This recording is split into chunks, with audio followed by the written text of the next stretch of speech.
Fortnite's player count is dropping fast, but all it takes is one update to save the game, and this is it. Over 70 million players will now have access again, and that is one of 23 ways to save Fortnite. Another could be the return of the Seven. You see, in a brand new jam track, players have noticed the FNCS logo is blocking a skin we have never seen before, or so we thought. If this is giving you deja vu, you're not the only one. We are looking at a brand new remix version of the Visitor. This guy was the OG member of the Seven and the first secret skin in history, making him the most sought after outfit in the group. Players who missed out on the exclusive Paradigm skin were able to get the Brie Larson version a couple of chapters ago, but we've all been waiting for some kind of Visitor return. Luckily, with OG Season 4 around the corner, this is official confirmation that it's happening, and it could be leading to the eventual return of the Seven in the storyline. Next, we could also look forward to our first mid-chapter event in years. That's right, on June 7th, Fortnite has revealed we're getting a fully fledged live event called the Final Showdown Death Star Sabotage. We're gonna have to work together to fight Emperor Palpatine himself, who is currently preparing the Death Star to wipe out the island.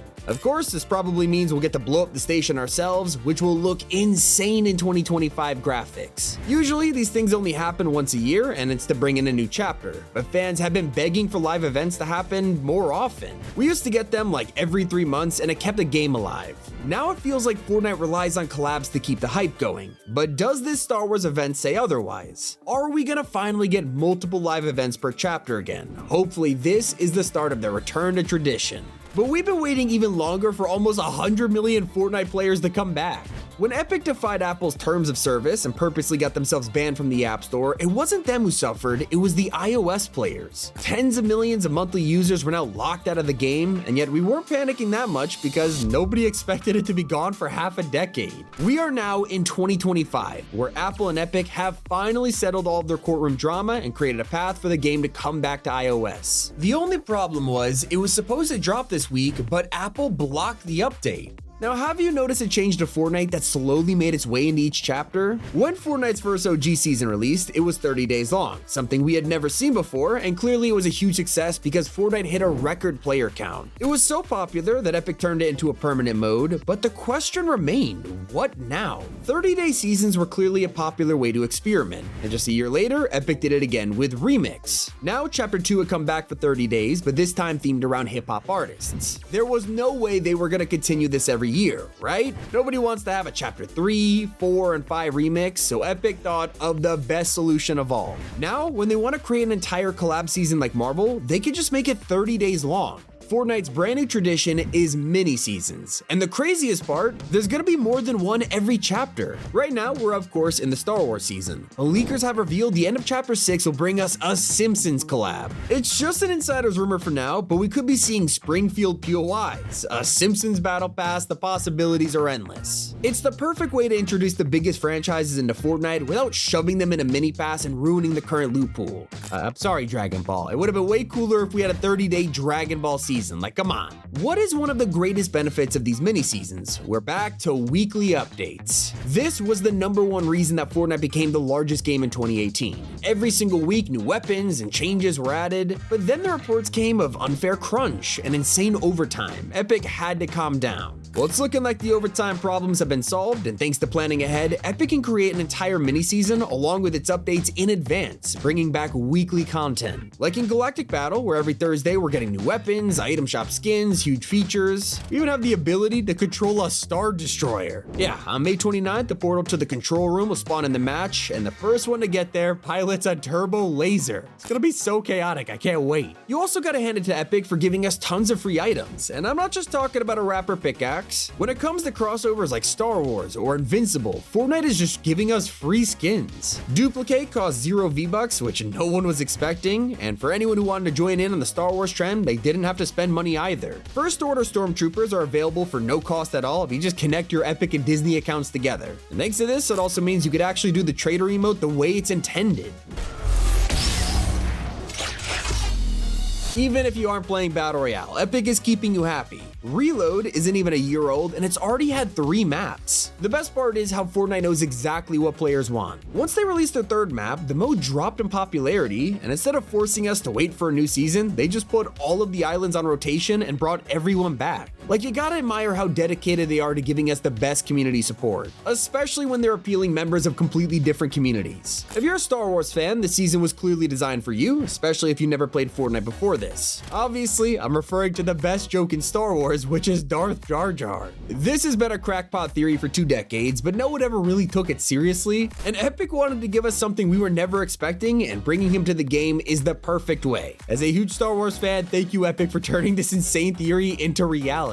We also gotta thank him for bringing back the Pro-Am. Back in 2018, this was one of the coolest ways to get people into esports, designing an entire tournament around celebrities partnering with pros. It was amazing. They of course won up themselves with the World Cup, and we all know how that ended. And since then, it had just been a yearly FNCS championship. But fans have been wanting a Pro-Am for the longest time. It just adds so much entertainment to the event. And well, it is safe to say this year's final was a major success, and we hope Epic does more of them, especially if you keep giving out free access of champions.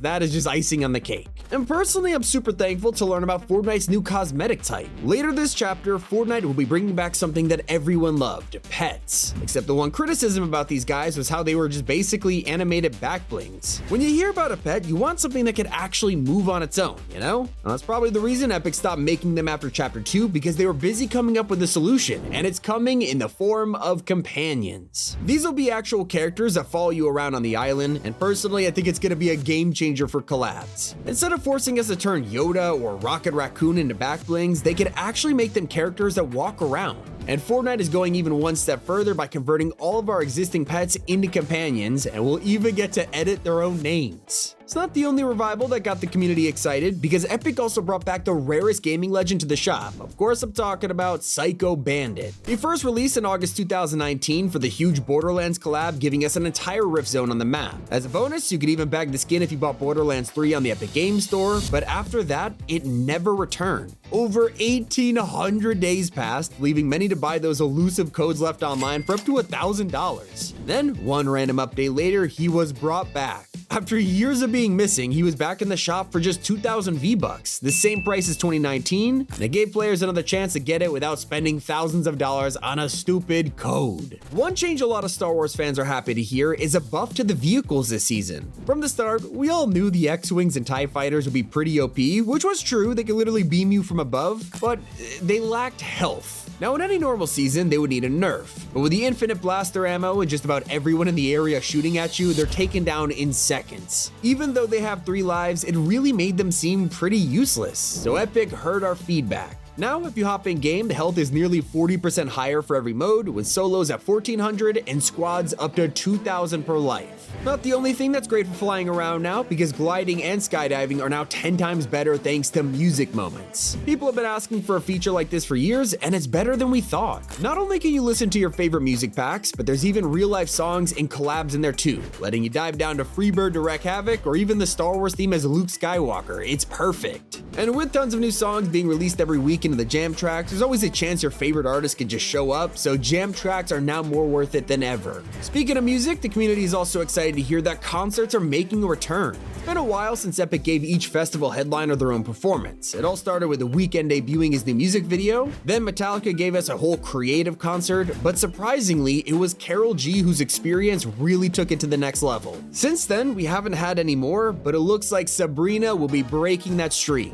Leakers have found evidence of it being worked on in the files, and while it's still in UEFN and nothing like the remix finale, with how much they've evolved, people are hyped to see what it'll be like. Not the only breakthroughs being made in creative, because Epic are slowly adding collabs to the file so you can play with them forever. We've already seen this happen with TMNT's mythics in your favorite maps, and now The Walking Dead with real zombies and weapons. The next will be Star Wars. I mean, that's a little obvious. We've been asking Epic to add lightsabers to creative for years now, and it'll finally be real when they announce it later this season. Just imagine the maps you can now play in Star Wars locations with force powers, blasters, and more all year round. As a Star Wars fan, I cannot wait.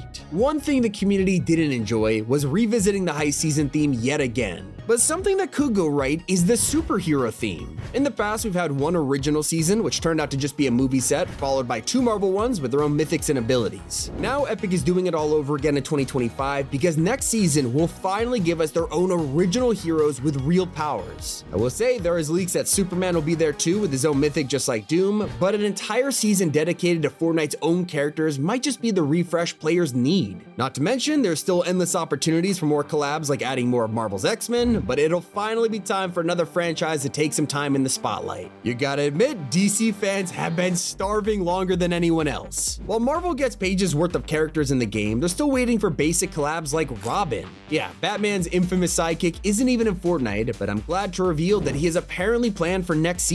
This has been a long time coming, and if the rumors are true, thank you, Fortnite. When you're buying any of these cosmetics, I suggest doing it on PC and mobile because Epic will literally give you 20% of your money back. I'm not joking, any purchases made directly through Epic will qualify you for the points, you just have to make sure it's through the actual Epic Game Store. Buying through the PlayStation or Microsoft stores won't give you these points, so when you're not grabbing V-Bucks or a Fortnite Crew subscription, please do it through the website to not miss out. All that spending is even better when you're now getting 3 items for the price of 1. I mentioned before how instruments are now usable as backblings and pickaxes too, but some people really underestimate just how good this feature is. More and more sets continue to include them, and while it used to be a frustrating filler item for anyone who doesn't play Festival, now they're a bonus. They're appearing on stage, and jam loops on your back, or as a harvesting tool, even in the emotes. We're even seeing them appear in the Battle Pass again for Poe, and it's most important for Festival artists like Sabrina. She doesn't come with her own pickaxe, but with 3 instruments, now she does. That is everything that they've done or are doing to save Fortnite. Let me know how much you like this in the comments below. It's been Tommy, and keep it here on Top 5 Gaming.